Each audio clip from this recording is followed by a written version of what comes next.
did Jainism survive in India? Let's find out through brief reading. List of dynasties who followed, patronized Jainism. Some of the dynasties later left Jainism in later years.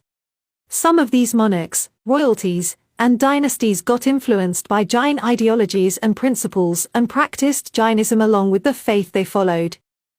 There was never a forced conversion. The kings treated all the followers equally, but things began to change about 1,500 years ago. Slowly, with landed property becoming key to the economy, the caste system became firmly entrenched in India. People worshipped Mahavir, Buddha, Shiva, Vishnu and numerous gods and goddesses. Since kings controlled the land, there was much competition to gain royal favor. Soon divisions appeared based on the holy men being patronized and gods being worshipped. The influence of Brahmins increased, while in monastic orders, the Buddha and the Jaina held primary positions. Brahmins gave central positions to kings by projecting them as forms of Shiva and Vishnu.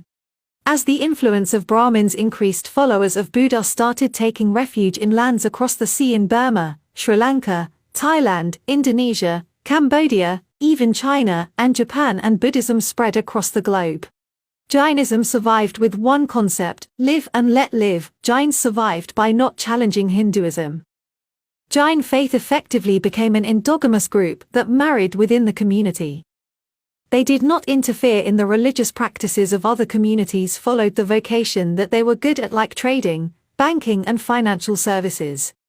A few Jain monks and householders did secure the patronage of a few kings by serving as courtiers and providing intellectual and banking services. In Karnataka, Rashtrakuta King Amoghavarsha, 9th century, was closely linked to the Jain saint scholar Jinasena. In Gujarat, the Solanki king Kumarapala, 12th century, was closely linked to the Jain saint scholar Hemachandra. Jain courtiers and bankers served in the offices, Divan, of Delhi sultans, Deccan sultans, and Mughal emperors. In 1582, Emperor Akbar got influenced by Jain saint Hiravijaya Sui and discussed the principles of Jainism and banned animal killing during Jain festivals.